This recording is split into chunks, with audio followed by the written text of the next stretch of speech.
जी अस्सलाम वालेकुम। कैसे हैं आप? मेरी दुआ है कि सब जहाँ भी हों खैरियत से हों। अल्लाह ताला सबको अपने हिफ्ज़ व ईमान में रखे। यहाँ पे हो रहा था हमारे लंच का टाइम, समझ नहीं आ रहा था कि बच्चों को खाने के लिए क्या दूँ। बच्चों का तो दिल होता है पिज़्ज़े, बर्गर या फ्राई चीज़ें खाने का, लेकिन मैं इतनी ज़्यादा नहीं बना के देती। मेरी कोशिश होती है कि वो कुछ हेल्दी चीज़ें भी खाएं, इसलिए कभी कभार मैं उन्हें पैनकेक्स, वाफल्स, खीर या फ्रूट चाट वगैरह बना देती हूँ।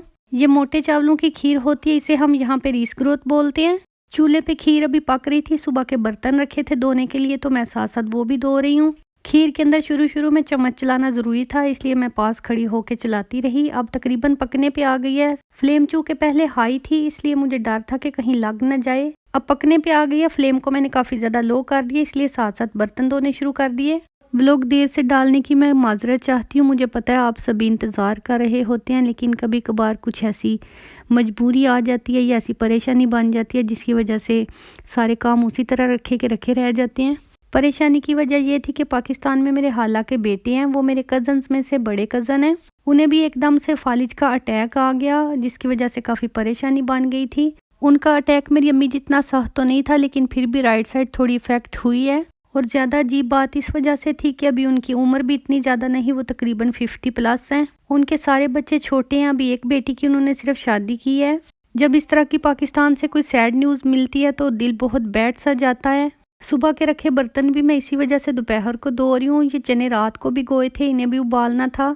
इससे पहले कि इनमें थोड़ी स्मेल आ जाती, इनको मैंने उबाल लिया है। चनों को प्रेशर लगाने से पहले मैं उनकी जाग उतार लेती हूँ। अगर ये जाग ढक्कन को चिमट जाए तो फिर प्रेशर थोड़ा सा लीक होना शुरू हो जाता है, इसलिए मैं उतार के ही ढक्कन लगाती हूँ।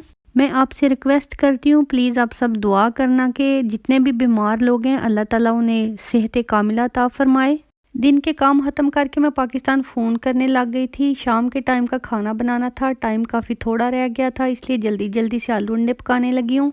आज के खाने के लिए मैंने कुछ खास प्लान भी नहीं था किया हुआ, और फिर जब इस तरह की टेंशन आ गई तो इसकी वजह से और ऐसे दिल अजीब सा हो गया। यहाँ पे बस यही सोच रही थी कि जल्दी में क्या बन सकता है। फिर मुझे आइडिया आया कि आलू अंडे ही ऐसी चीज़ होते हैं जो सबसे ज़्यादा जल्दी बन जाते हैं, तो वो बना लेती हूँ। प्याज और टमाटर का मसाला बना के अच्छी तरह से अंडे फेंट के मैं उसके अंदर डाल देती हूँ, और आलू बाद में डाल के भूनती हूँ। अंडे अगर पहले डाल के पकाए जाएं तो इससे उनकी स्मेल भी ख़त्म हो जाती है, और फिर आलू अगर पहले डाल दिए जाएं तो वो काफ़ी अक्सर ऐसे लगता है कच्चे से रह गए हैं जब तक उन्हें अच्छी तरह से पकाया ना जाए। इसलिए आलू को मैं थोड़ा बाद में डाल लेती हूँ। अंडे भी भून जाते हैं, फिर उसके बाद आलू डाल के जब भूनते हैं, बारीक कटे आलू उसी टाइम पे पकने शुरू हो जाते हैं। जो कसर रह जाती है थोड़ा सा पानी ऐड करके तो उन्हें पका लेती हूँ। इनके साथ मैंने कोई रोटियां भी नहीं थी बनाई, बस ब्रेड के साथ हमने इस सालन को खा लिया था। बच्चों को डिनर कराने के बाद हम ग्रोसरी के लिए चले गए। दुकान में मेरे हस्बैंड को ऑटोमेटिक जूस की मशीन नजर आई, तो वो बहुत ज़्यादा एक्साइटेड थे कि आज इसे निकाल के देखते हैं किस तरह जूस बनाती है। मशीन के अंदर खुद से माल्टे कट होते हैं, खुद ही वो प्रेस होते हैं, और उसका जूस फ्रेश बन के बाहर आ जाता है। इस फ्रेश जूस की प्राइस उन्होंने बहुत ज़्यादा हाई रखी हुई है। यहाँ पे हमें जो सबसे बेस्ट और सबसे महंगा जूस मिलता है वो तकरीबन 75 करोन का 1.5 लीटर के करीब होता है, लेकिन ये जूस 35 करोन का हाफ लीटर है। अभी टेस्ट करेंगे तो पता चलेगा कि किस तरह का है। पहले इसकी पेमेंट कर लेंगे, और साथ में यहाँ पे अपनी चीज़ें ले रही हूँ। चीज़ ले लिया था, ये बच्चों के लिए स्मूदी है, साथ में थोड़ी गोभी सस्ती लगी हुई थी ये ले लिया। ये केक्स बनाने वाले रिंग हैं वो लिए थे, साथ में पिज़्ज़ा बेक करने वाली ट्रे चाहिए थी वो ले लिया। हम ग्रोसरी के लिए काफ़ी दिनों बाद आए थे। आज यहाँ पे सरफ भी सेल पे लगा हुआ था, वो भी 2 डिब्बे ले लिए। वाइट वाश का सरफ घर में मौजूद था, इसलिए मैंने कलर वाला ले लिया। कलर वाला वैसे भी ज़्यादा यूज़ होता है। जितनी चीज़ें हमने ली अब उनकी पेमेंट करनी थी। आजकल यहाँ पे सेल्फ पेड काउंटर्स बन गए हुए हैं। पहले काउंटर्स पे बंदे बैठे होते थे, हम उन्हें चीज़ें देते थे तो वो स्कैन करके हमसे पेमेंट ले लेते थे, लेकिन आजकल तकरीबन कह लें कि काफ़ी ज़्यादा शॉप्स पे इसी तरह से हो रहा है। यूरोप की ज़िंदगी बहुत ज़्यादा फास्ट हो गई है। यहाँ पे बंदों की जगह रोबोट्स ने ले ली है। शॉप्स के ऊपर जितने भी मैनुअल्स वर्कर थे उनमें से काफ़ी ज़्यादा की छुट्टी हो गई है, और वो बेचारे अब जाके कहीं पे नई जॉब तलाश करेंगे। ग्रोसरी के बाद हम घर आ गए थे। काफ़ी ज़्यादा सिस्टर्स की फरमाइश होती है कि उन्हें ग्रोसरी भी दिखाया करूँ, इस वजह से दिखा रही हूँ। वरना तो ये होता है कि इतना थक के आते हैं और इतनी सारी चीज़ें होती हैं, दिल चाहता है कि इन्हें एकदम से ठिकाने लगा दें। हमारे यहाँ ये खीरे टाइप की तर मिलती है ये ना खीरा होता है ना तर होती है, बस नॉर्वेजियन शॉप्स पे यही आती है। कुछ डिब्बे फिश एंड चिप्स के ले लिए थे, कभी कभार जब बच्चों को कुछ बना के देना हो तो इजी रहता है जब कुछ पकाने का दिल ना हो। ये सैल्मन स्मोक्ड फिश है, मेरे ध्यान बेटे को पसंद है। क्रीम ली है, साथ में स्वीट कॉर्न लिए हैं, ये कभी सैलेड वगैरह में या सूप वगैरह बनाने के लिए इस्तेमाल हो जाती है।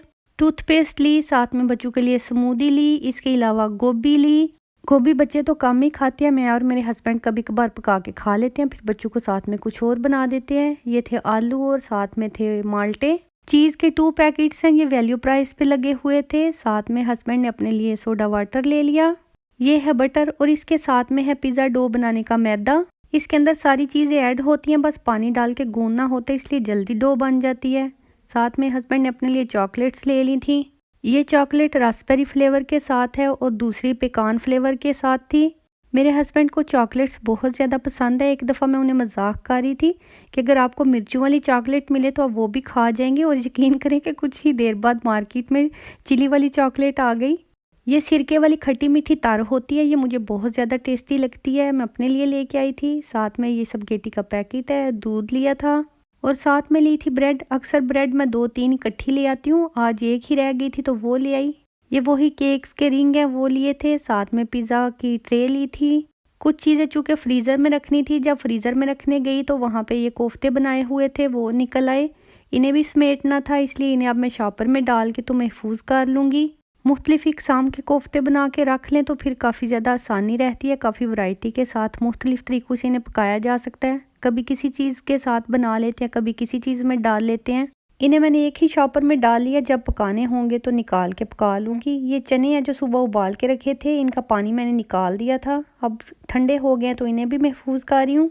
पानी को मैंने फेंकना नहीं, उन्हें भी डिब्बों में डाल के फ्रीज़ कर दूँगी। नॉर्वेजियन खीर बच्चों ने दिन के टाइम पे खा ली थी, लेकिन हस्बैंड को भी भूख लग रही थी। काफ़ी लेट नाइट हो चुकी है, इसलिए मैं उन्हें देने लगी हूँ। चीनी, सिनेमन पाउडर और साल्टेड बटर इसका बहुत ज़्यादा अच्छा टेस्ट बनाते हैं। मैं अपने लिए बनाने लगी हूँ प्याज और पालक वाला पराठा। बहुत थोड़ी सी पालक रखी थी, अभी उसका कुछ बनाना भी नहीं था, इससे पहले कि ख़राब हो जाती। मैंने पालक काट के उसके अंदर एक छोटा सा प्याज काटा और साथ में साल्ट और चिलीज़ ऐड कर दी। और यकीन करें कि इस टाइम पे शायद रात का 1:30 बज रहा है और मैं अभी पराठा बना के खाने लगी हूँ, क्योंकि शाम के टाइम पे जो आलू अंडे का सालन बनाया था वो बहुत ही ज़्यादा जल्दी जल्दी में खाया और बहुत थोड़ा खाया था। इस टाइम पे भूख तो लग रही थी, मैं भी चाहती तो अपने हस्बैंड के साथ वो खीर खा लेती, लेकिन यही लालच आ गया कि पालक ख़राब हो जाएगी, सभी ने बनाया तो फिर अलकस आ जाएगा, फिर वो ज़ाया हो जाएगी, इसलिए रात को ही बना के खा लिया। ये बिल्कुल कच्ची पालक है, इसके अंदर मैंने जब प्याज काटा था साथ में चिली फ्लेक्स डाले और नमक डाला, फिर उन्हें हाथ से अच्छी तरह दबाया। जो पालक का और प्याज का जूस निकला था उसको भी मैंने बिल्कुल नहीं फेंका। यकीन करें कि माशाल्लाह से ये इतना ज़्यादा टेस्टी पराठा बनता है, आप भी किसी दिन बना के ज़रूर ट्राई करें, इंशाल्लाह आपको बहुत ज़्यादा पसंद आएगा। और कह लें कि ये एक हेल्दी वर्जन भी होता है, एक तो कच्ची पालक, ऊपर से प्याज के भी बहुत ज़्यादा फ़ायदे होते हैं। यह है हमारा नेक्स्ट डे का डिनर। मैंने मुर्ग चने बनाए, प्याज और लहसुन मैंने इकट्ठे काट के डाल दिए थे, जब थोड़े से फ्राई हो गए तो फिर इसके अंदर अदरक ऐड कर दी। मोटी कटी अदरक को 3-4 मिनट भून के टमाटो पेस्ट ऐड कर दिया। आज मेरे पास फ्रेश टमाटोज नहीं थे इसलिए पेस्ट डाल रही हूँ, वैसे भी चने बनाने थे तो उसमें से थोड़े से कलर वाले टमाटर हों तो अच्छे लगते हैं, इसलिए मैंने 3 पैक वाले यूज़ कर लिए। मसाले को 7-8 मिनट भून के मैंने निकाल लिया था और ऑयल अलहदा कर दिया। ऑयल के अंदर शामिल कर दिया चिकन को, इसको अच्छी तरह से भून लूँगी। थोड़ा सा चिकन भून के इसके अंदर पाउडर मसाले ऐड कर दूंगी, फिर इसे भून लूँगी थोड़ा सा। उतनी देर में जो प्याज और टमाटर निकाले थे उनका अच्छा सा पेस्ट बना लूँगी। जब चिकन थोड़ी देर के लिए भून गया तो फिर इसके अंदर जो मैंने पेस्ट बनाया वो ऐड कर रही हूँ। मसाला तो काफ़ी अच्छी तरह से फ्राई हो चुका था, लेकिन अब चिकन को इसके अंदर काफ़ी अच्छी तरह से पका लेना है। चिकन जब अच्छी तरह से भून जाए, इसका सारा ब्लड वगैरह ख़त्म हो जाए, मसाला अपना ऑयल छोड़ दे, तो उस टाइम पे मैंने चिकन को भूनना ख़त्म करना है। मुर्ग चनों के अंदर थोड़े से मसाले मैं अपनी मर्जी के डालती हूँ। इसमें मैंने अजवाइन ली है, थोड़ी सी सौंफ, 2 लौंग, 1 काली इलायची के दाने, इनका पाउडर बना के साथ में 1 दालचीनी का टुकड़ा ऐड करूँगी और 2-3 सुरख मिर्चें डालूंगी। मुर्ग चने का ये सालन मैंने नेक्स्ट डे बनाया था। कल जो चने उबाले थे उसमें से मैंने थोड़े से रख लिए थे, क्योंकि मुझे पता था आज मैंने पकाने हैं, तो इसलिए मैंने थोड़े फ्रीज कर दिए, थोड़े पकाने के लिए रख लिए। अब इनके अंदर मैंने पानी भी ऐड कर लिया और अच्छी तरह से चम्मच चला दिया ताकि सारे मसाले मिक्स हो जाएं। चनों पे ढक्कन लगा के हल्की आंच पे उन्हें पकने के लिए रख दिया और साथ में नान बना रही हूँ। नान का मैदा मैंने दिन के टाइम ही गूंद दिया था, शाम तक ये काफ़ी अच्छी तरह से खमीर हो गया। ये माशाल्लाह से इतना अच्छा खमीर हुआ था कि मुझे बेलन की भी ज़रूरत नहीं पड़ी, बस हाथों से थोड़ा सा चिपटा किया और इनको गोल कर लिया। इनके अंदर कट लगाने के लिए भी मैं कोई छुरी चाकू का इस्तेमाल नहीं कर रही, बस थोड़ा सा उंगलियों से ज़ोर से दबाएं तो इसके अंदर होल से बन जाते हैं। छोटे छोटे नान बना के मैंने इन्हें ट्रे पे फैला लिया था ताकि इन्हें भी अच्छी तरह से फूलने का मौका मिल जाए। फिर अंडे की जर्दी, उसमें 1 टेबलस्पून ऑयल, 2 और 3 टेबलस्पून दूध ऐड करके उसका मिक्सचर बना लिया और अब उन्हें नानों पे लगा रही हूँ। अंडे की जर्दी दूध में मिक्स करके नान के ऊपर थोड़ा सा कलर देने के लिए लगाती हूँ। ये नान वैसे तो कह लें ठीक ही बन जाते हैं, लेकिन पाकिस्तान जैसे बिल्कुल भी नहीं बनते। वहाँ के नान मुझे बहुत ज़्यादा याद आते हैं। वहाँ के तंदूर में लगे हुए नान को तो दुनिया की कोई चीज़ मुझे लगता है बीट नहीं कर सकती। सबसे ज़्यादा अच्छा मुझे प्लेन नान ही लगता है और ऊपर से वहाँ पे जो पठान हमीरी रोटी लगाते हैं वो भी मुझे बहुत ज़्यादा अच्छी लगती है। मैं जब पाकिस्तान में थी तो बाज़ार बहुत कम जाती थी, लेकिन जब भी जाती थी तो जहाँ पे भी मुझे तंदूर नज़र आता मैं अम्मी को रोक के वहाँ से नान ज़रूर लेती थी। आमतौर पे ज़्यादातर नान तभी खाए जाते थे जब रेस्टोरेंट जाते थे या कभी कभार कोई ऐसी चीज़ बनी होती कि बहुत ज़्यादा दिल चाहता तो मैं अम्मी को बोलती कि आज मेरा नान खाने का दिल है, अम्मी ले के आती। लेकिन अब तो अल्लाह ताला का इतना ज़्यादा शुक्र है कि अम्मी के घर में 2-4 घर छोड़ के तंदूर लग गया हुआ है। वैसे तो शुक्र वाली बात थी, लेकिन यकीन करें कि इस दफ़ा हम बहुत ज़्यादा डिसहार्ट हुए। 2-3 दफ़ा हमने नान मंगवाए तो उनमें से 2 दफ़ा यकीन करें कि बाल निकला और मेरे बेटे को इतना ज़्यादा बुरा लगा। वो कहता मम्मा आज के बाद मैंने कभी नान नहीं खाना, और उसने यकीन करें हम जितनी देर पाकिस्तान रहे नान नहीं खाया, सिर्फ उसी टाइम खाते थे जब रेस्टोरेंट वगैरह जाते थे। वो तो रेस्टोरेंट जाके भी कहता था मैंने नहीं खाना, लेकिन हमने उसे बताया कि ये गली मोहल्ले जैसे नान नहीं होते जैसे आम ढाबों या बाज़ारों में मिलते हैं, ये उस तरह के नहीं है, इनके पास थोड़ा सा सफाई का कंट्रोल है। रेस्टोरेंट्स में यही होता है कि थोड़ा सा क्वालिटी कंट्रोल होता है, लेकिन शोर वहाँ भी नहीं होता। वहाँ से भी हम अंदर अंदर से डर के खा रहे होते हैं। माशाल्लाह से मुर्ग चने भी तैयार हो गए और नान भी पक गए थे। यहीं तक थी आज की वीडियो। खुश रहें, आबाद रहें, मुझे अपनी दुआओं में याद रखें। इजाज़त दें, अल्लाह हाफिज़।